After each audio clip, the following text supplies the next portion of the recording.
हरिमंदिर परिसर में आज जो महाबारुणी महोत्सव यहाँ पर हो रहे हैं, इसी के तहत यहाँ की जो स्टॉल है वो लगातार यहाँ पर स्टॉलें लगती आई है। मैं आज आपका परिचय करा रहा हूँ सर्वशक्ति सनातनी संगठन की ओर से, जो यहाँ पर एक नए ढंग से नए चीज़ को प्रस्तुत करने का प्रयास किया है कि जो महुआ संप्रदाय है उसकी जो ऐतिहासिक जानकारी है वो लगभग बहुत सारे लोगों को नहीं है। तो यहाँ की आपने जो नया प्रयोग किया है बहुत अच्छी प्रयोग है और इसी में बहुत और कुछ जुड़ना चाहिए। जो हरिचांद गुरुचांद के धर्म और उनके प्रचार के जो विधियाँ थी, तथ्य थे, वो किस तरीके की थे, उन्होंने कितनी पीड़ाएं और कितनी दर्द कष्ट सह के इस महुआ संप्रदाय को उन्होंने जीवित रखा, जिससे आज हम यहाँ पर बड़े बड़े अनुष्ठान पूरे भारत में करते हैं।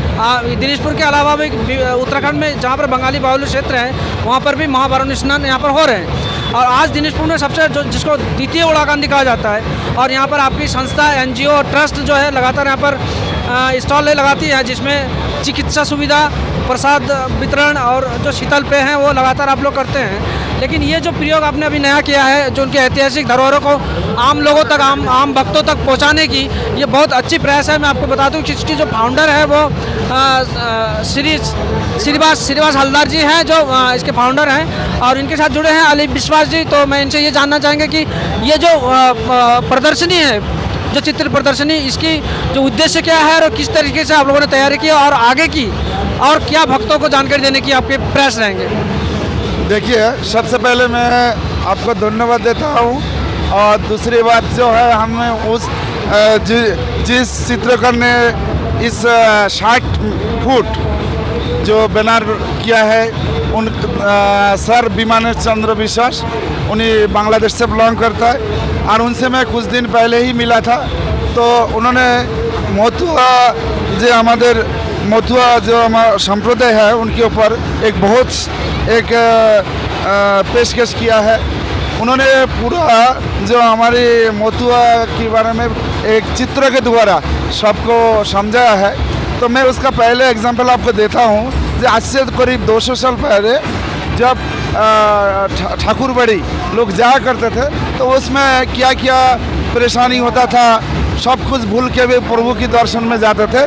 तो सबसे पहले आपको बता दूं, जो अब एक गामछा पहन के जाते थे, बहुत सारे दिक्कत, झड़ तूफान, बारिश, फिर कुछ तो महिलाएं बच्चे को पीठ पे बांध के भी लेके जाते थे, 4-4 दिन का खाना साथ में लेके चलते थे। कुछ इलाका में तो नौका में चलते थे, हमारे इसमें नौका भी दिखाई दे रहा होगा आपको, नौका में जाते थे, फिर ठाकुरबाड़ी पहुंचते थे। तो बहुत सारे परेशानियों को झेल के पहुंचते थे। इन चीज़ों को इसमें दर्शाया गया हुआ है। और एक खास बात यह है कि उस टाइम जो परिस्थिति में लोग थे, जब ठाकुरबाड़ी जाना शुरू किया लोग, तब से उनका हर एक चीज़ में परिवर्तन आया हुआ है। तो इन चीज़ों को हमारी जो चित्रकार उन्होंने दर्शाया है।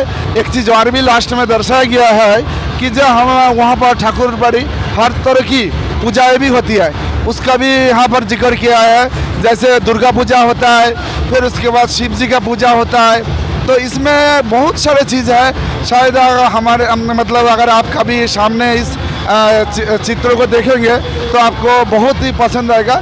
जो महुआ समाज की जो महुआ जो धर्म है वो किस तरह से प्रोग्रेस किया है।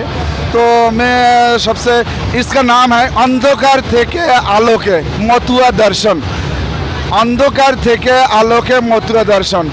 जो विमानेश चंद्र विश्वास जी ने इस काम को अंजाम दिया है, उनको 3 साल टाइम लगा, 3 साल 2 महीना 1155 दिन लगा। ये 60 फुट गुना 5 फुट इसका लंबाई चौड़ाई है, और एक ग्राफिक डिज़ाइन है। और सच बोलता हूँ कि हमारी जो महुआ भाई बहन है, अवश्य इन चीज़ों को देखें। जो कल क्या प्रभु के दर्शन के लिए क्या क्या कुछ करते थे। तो आज इतना ही मैं कहना चाहता हूँ, आप लोग ज़रूर इन चीज़ों को दर्शन करें। इसी संस्था की तरफ से आदर्श जनहित सेवा समिति यहाँ पर लगातार प्रसाद वितरण कर रही है, और शीतल पेय है उसका यहाँ पर वितरण की जा रही है। मैं आपको बता दूं कि आदर्श जनहित सेवा संस्था लगातार इस बारुणी में सेवा देते आए हैं, और लगातार अपनी जो जन सेवा की गतिविधियाँ हैं उसको लगातार जारी रखे हुए हैं।